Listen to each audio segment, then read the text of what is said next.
Welcome to episode 1 of this educational series exploring the remarkable transformation that led to the construction of the Delaware River Bridge, later renamed the Ben Franklin Bridge. At the dawn of the 1920s, this area was a vibrant hub of life, with tightly packed row homes, thriving businesses, and churches that anchored generations of families.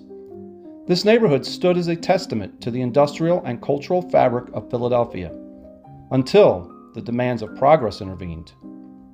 The price of progress was steep.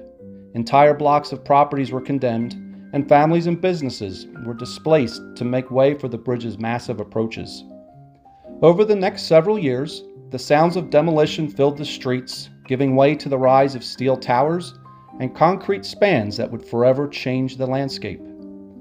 In this series, we will unearth the forgotten stories of the people, properties, and history hidden beneath this iconic bridge. As you watch, you'll see rare photographs and learn about the sacrifices made for one of the most significant engineering feats of its time. Stories of properties all over the map, bought by the city for demolition, were seen in the Philadelphia Inquirer for years. These articles detailed the lives uprooted and the buildings forever erased from the city's landscape. Here are just a few of them. 236 North 5th Street, owned by J. Mazurowitz, was purchased for $7,200. This modest sum marked the end of a family's legacy in the neighborhood. As demolition crews tore apart 234 North 5th Street, the Mazurowitz family stood in their doorway, silently witnessing the erasure of their neighborhood. The Henry Oscar Wilbur Chocolate Factory at 222 to 226 North Bread Street was acquired for nearly $394,000, a staggering sum reflecting the factory's prominence in Philadelphia's industrial landscape.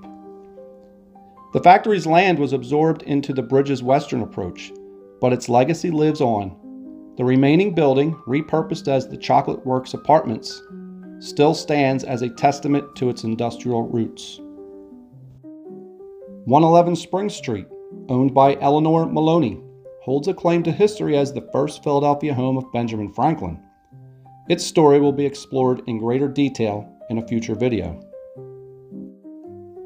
Frank Hamilton Taylor's sketch, Some Spring Street Homes, captures the charm and history of this neighborhood, including its ties to Franklin. This original artwork resides in the archives of the Library Company of Philadelphia. In the sketch, In Florist Street, Taylor illustrates the colonial-era homes marked for removal. These structures reflected an old Philadelphia style, influenced by London and built during William Penn's time. This sketch is preserved by the Library Company of Philadelphia. Taylor's 1922 sketch of the Livesey warehouses captures their stately appearance before demolition. These warehouses, owned by John Livesey, bore the initials JL and the date 1844 on their facades.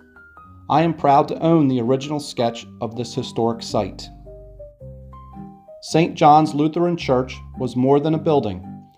It was a spiritual home for generations. Over 1,200 bodies, including Revolutionary and Civil War veterans, were relocated from its graveyard to Laurel Hill Cemetery. This Frank Hamilton Taylor sketch, which I own, offers a poignant glimpse into the church's former grandeur. Taylor's sketch of Randolph Street, often called the Street of 14 Chimneys, immortalizes a forgotten piece of Philadelphia's past. The homes here stood in the shadow of St. John's Church and were considered a picturesque remnant of a once desirable neighborhood. I am fortunate to own this original artwork, preserving its memory. Today, the Ben Franklin Bridge remains a vital artery for Philadelphia. Yet, beneath its grand spans lie the echoes of lives lived, their homes, businesses, and churches erased but not forgotten. The properties discussed in this episode represent only a small portion of the hundreds of stories tied to the bridge's construction. There are many more tales to tell. If you enjoyed this episode, consider subscribing so you don't miss future episodes. And if you have a connection to any of these properties, please share your story in the comments. My research for this series was completed through these invaluable resources. Full credits are listed in the video description. I encourage all history enthusiasts to explore these incredible resources to uncover even more stories of our shared past. Thank you for watching.